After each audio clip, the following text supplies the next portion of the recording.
Welcome people who are just beginning to join us. We'll just wait for a few minutes for people to join us. So this is, we're going to talk about collective leadership in the time of crisis. So well, wait for people to join us. I think weather's slightly better here in London. How about out your way, Laura? It's the sun is just starting to come out, so and it's slightly humid, but Okay. it's all right. It's all right. I'm in Oxfordshire, deepest, darkest Oxfordshire. Okay. So, yeah, the sky is grey, but there is some light. Okay, excellent. So as people are joining us, I thought I'd just introduce my colleague, Laura Empson. So she's made huge contributions to the field of studying professional service firms, really one of the world leaders in this area. After working in a professional service firm for some years, she went on to decided to sub-study them and did a PhD at LBS looking into professional service firms. And then after spending some time at Oxford, came to work with us at the business school at City University, and has formed a research centre there, the professional Centre for Professional Service Firms, if I'm correct. And the centre brings together, it's very unique because it brings together both researchers in the area, but also practitioners to reflect on these issues. And Laura's done decades worth of research around this, and particularly in recent years, spent a lot of time looking at the question of leadership in professional service firms. She recently wrote a book which came out a few years ago, I think, with Oxford University Press, and it was very well publicised in the Financial Times and other places. And now Laura spends some time at Harvard Law School as a senior research fellow there, and also with us teaching our MBA students around managing professionals, and also our organisational behaviour course, as well as advising and working with large professional service firms, and generally commenting on interesting things. A year ago, I think, she hosted a radio show on Radio 4 around insecure overachievers, if I'm correct. It was a documentary. I made a documentary. Yeah, which was a great listen. So before we kick off, I'll just remind you at the beginning that next week in our Food for Thought series, we're going to look at issues about e-commerce during the time of a pandemic, and we're going to get some of our alumni back who run a company called Bombinate to talk about their insights and how they've done business during this time of crisis.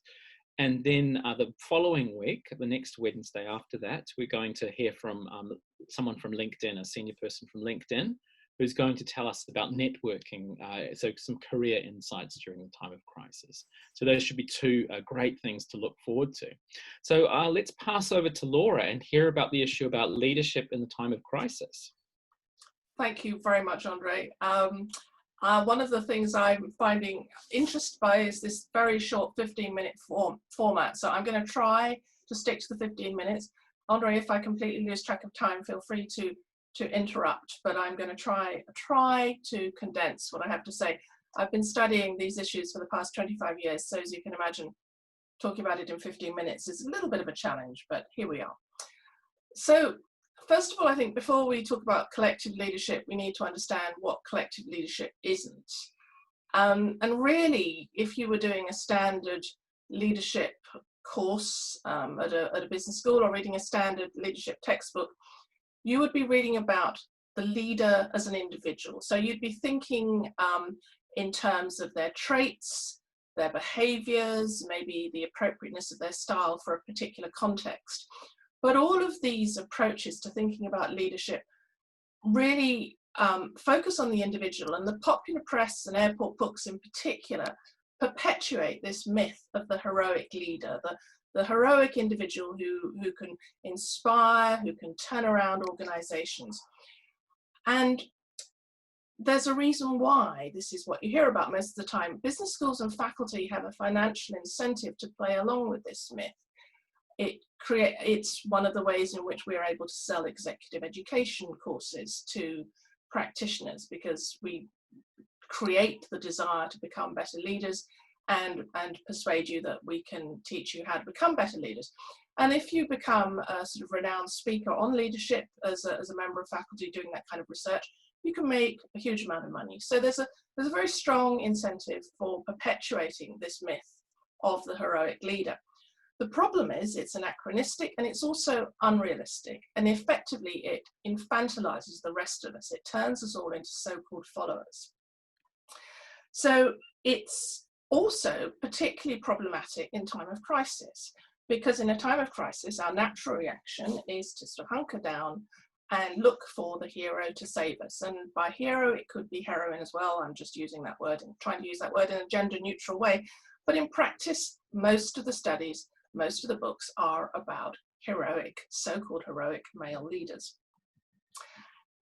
It's problematic in a time of crisis, and it doesn't really work in most contemporary organizations, because in most contemporary organizations, power is becoming more fluid and ambiguous, particularly when we talk about knowledge-based work, and that's been the focus of my interest for the last almost 30 years now. So a variety of different kinds of organizations where knowledge is the primary asset, the primary resource that people are drawing upon. But in an environment like that, where power is more fluid and ambiguous, leadership by definition becomes more fluid and ambiguous also. So this conventional idea of a command and control form of leadership gives way to influence and persuasion. And you could argue, I mean, that is ultimately what real leadership is about, to be able to persuade people without actually having any kind of formal power over them. And in an environment like that, leadership becomes collective. It's something that happens between and among colleagues, but it's not something that a leader does to followers. It's something that happens, in a sense, in the spaces in between people within an organization. It's a process. And the research in this area looks at collective leadership in various different ways, sometimes about how leadership is shared amongst teams, how it's distributed across organizations. I always have a little bit of trouble with the concept of distributed leadership, because it still implies that some person has the power to distribute that leadership. Or it can be brokered within coalitions where power is very evenly shared amongst peers, and they have to work out amongst them who is actually going to be able to adopt some kind of leadership role. It's definitely an emerging, and I think an extremely exciting area of leadership research, which is where we move on to my work. And Andre kindly mentioned my book. Here's a big picture of my book. I've also published a number of things in the last year, last couple of years, looking at collective leadership in professional organizations from various different guises. I'll leave this slide up here just for a moment in case anyone wants to copy down a reference, but basically I want to explain why I spent so much of my time thinking about this. Professional firms are a fascinating environment in which to study leadership, because power is very distinctive. Power really belongs to the people who control access to key resources, as in any aspect of life. But in a professional firm, that power can be represented by important client relationships, or particularly valuable technical expertise, or just having a particular reputation in the marketplace, which means that you can attract or win new business, and that will give you power within organizations like these. Classically, professionals expect and enjoy high degrees of autonomy in order to deliver a customized service to their clients. And for that reason, they also tend to organize themselves within professional partnerships. So professional service firms have a distinctive form of governance where power and ownership is shared amongst a wide group of people, and sometimes several hundred people.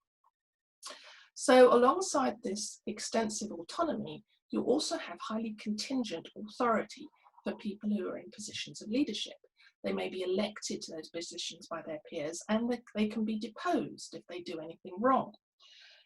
And one of the things I've been studying is how leadership actually happens in this environment. And I've identified a number of relational processes of what happens when peers come together to grant and claim a leadership identity, to assert control whilst others are trying to exercise autonomy, to behave politically whilst others perceive you as being apolitical and having a high degree of integrity. I've been studying all of these things together and looking at leadership dynamics as a delicately balanced equilibrium amongst a group of peers that can also break down very quickly when there is a disturbance to that equilibrium.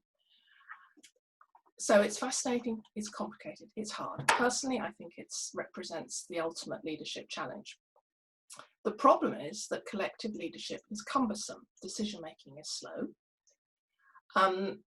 You have no power to compel compliance, so you have to build consensus. And persuading people to agree with each other is painstaking and difficult.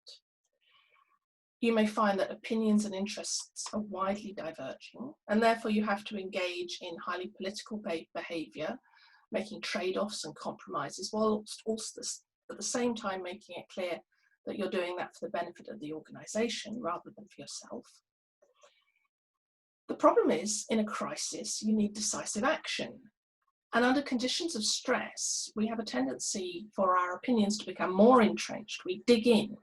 So how do you take decisive action and persuade people with quite divergent opinions to go along with what you're recommending? This is the time when collective leadership comes under extreme stress. Without the support of the collective, a leader can achieve nothing in these kinds of organisations, and as I said, risks being publicly deposed. So what I want to share with you here is some work I've done particularly on collective leadership in a crisis, and I'm going to pop up a diagram here which may initially seem a little bit overwhelming, but I will talk you through it. What I studied in this particular example, I'm going to take you through a particular example of an organisation of over 400 partners at the time of the banking crisis, and how they dealt with the need to make incredibly challenging decisions for which the leadership group had no formal authority.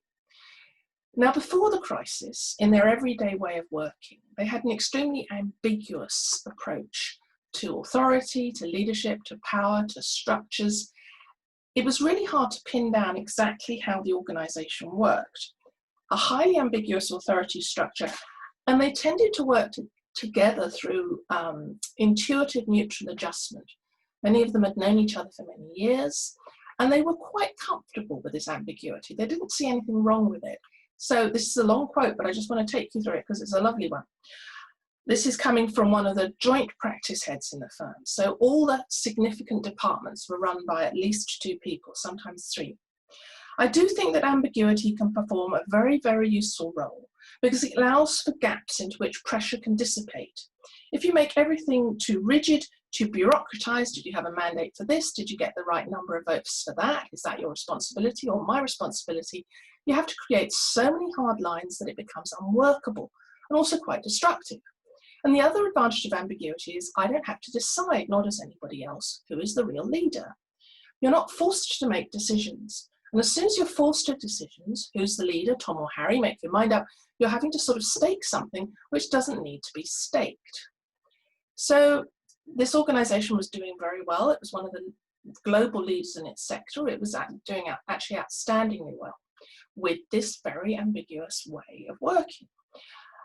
And the crisis hit, and suddenly, overnight, they saw a threat to their core business, a catastrophic decline in the potential amount of work that was available, and very limited opportunities for cutting costs other than by laying people off.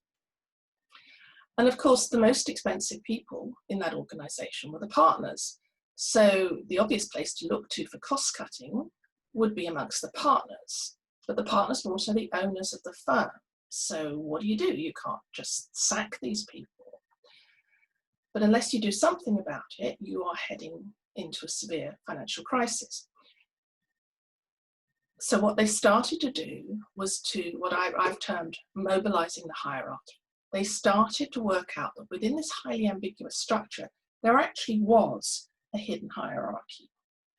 Now, in order to ask for partners to leave, they couldn't be compelled, they would have to be asked, and if the partners refused, they would have to vote on it collectively. And some of their competitors were going for full partner votes.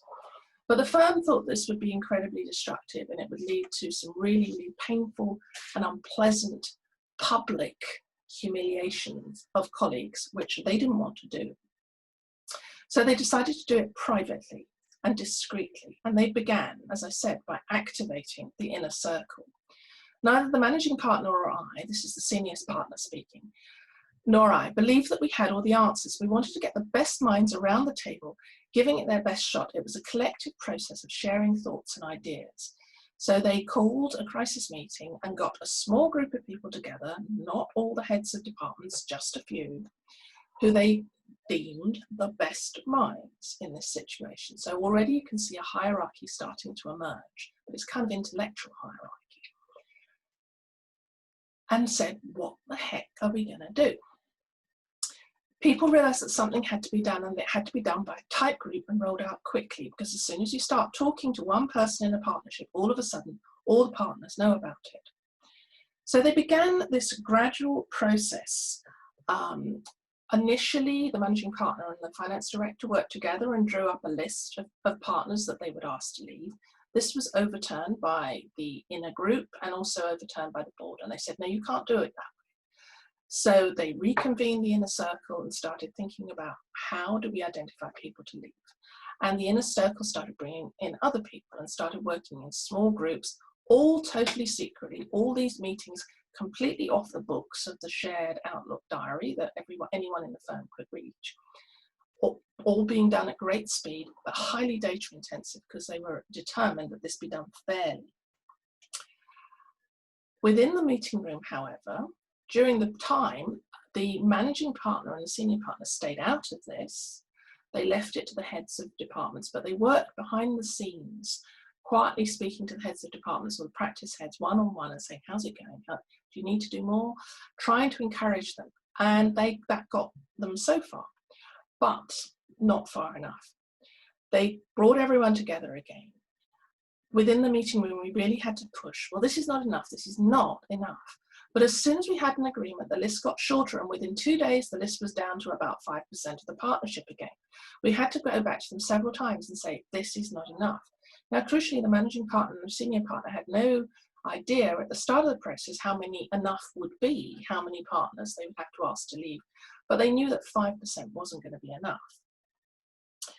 So gradually, they built this list up. Well, not so gradually. They were working very, very intensively, but it was a very highly iterative process with occasionally the managing and senior partner intervening forcefully.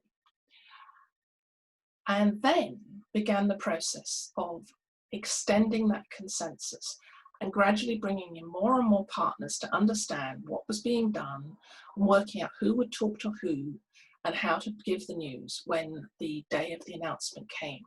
And what they were effectively doing was extending collective responsibility for the decision, till in the end, the final decision came down to asking about 15% of the partners either to leave or accept a reduction in their equity, and about 20% of the partners had been brought into this decision and were effectively complicit in that.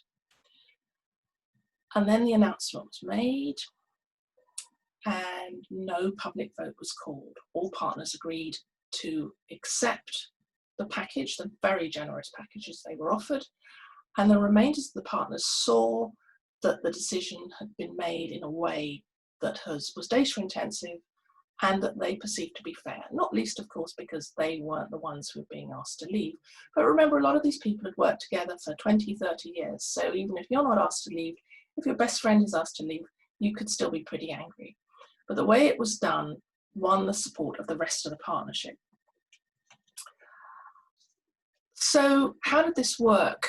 Looking back on this, what was interesting was that the senior partner, this quote is coming from the board member, managed to bring a tricky group of people to unity. Remember, highly opinionated, highly demanded, highly ambitious partners, to bring them together to unity. The way he executed the delivery was exemplary. As someone said, it was his finest hour. So one of the things I find interesting in all this is although this is a study of collective leadership, the hero still emerges anyway, but through his leadership of the collective. He is not personally seen as directing this process, but he is enabling it, and he is enabling a wide group of partners in the firm to take responsibility for significant leadership decisions. So pulling this all back together, I just want to finish by thinking about some of the implications of what I've been saying.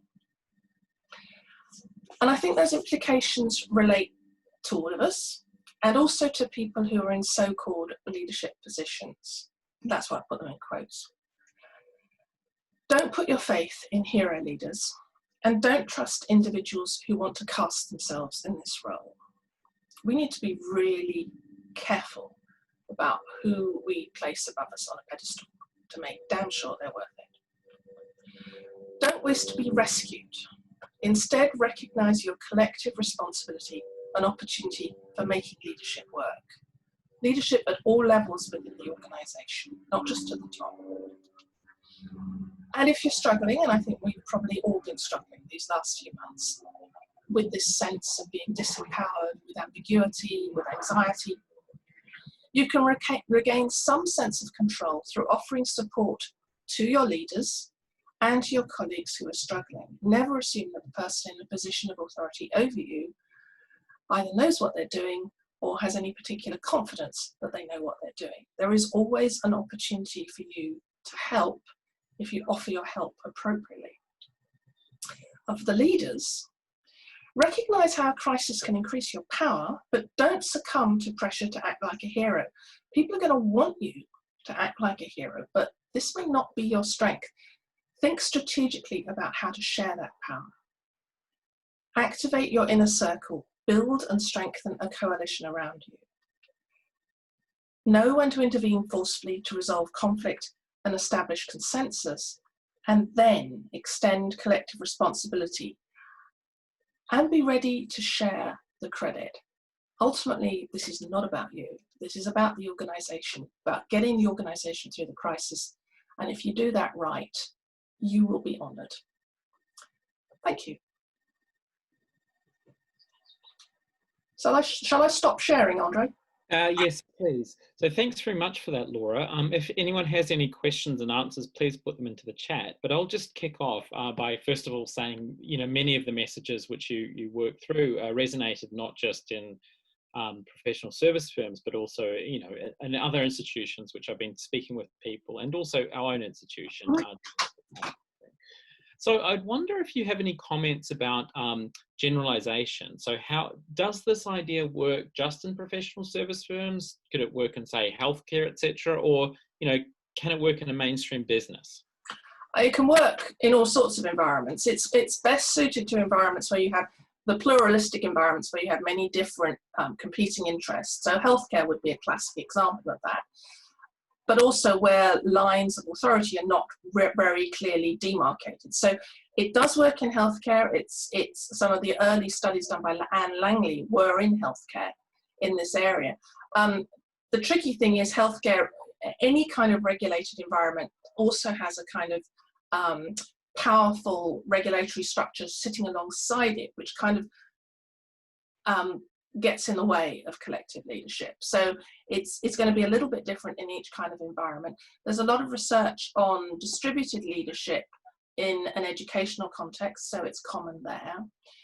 It just doesn't really fit terribly well in command and control environments, and it's very different from empowered leadership. So when we talk about collective leadership, that is not the same as empowering. So it's not an environment where you have very junior people and very senior people giving empowerment to the junior people. It's much more about groups of peers who all have very strong opinions about the way an organization should be run. So another thing I'm curious about is that we know when crisis hits, there's a few kind of reactions. One is this, I'm going to be the hero approach you mentioned. The second one is rabbit in the headlights, right? I don't know what to do. I'm scared. And the other one is complaining, right? So I'm going to kind of cast stones, but I'm not going to suggest any solutions, and I'm not going to take any responsibility for it. Have you got a sense of how people negotiate some way through those responses? That's a great question. I think we can be all of those things, sometimes in the same day. I I think there are certain people who will always default to certain behaviors.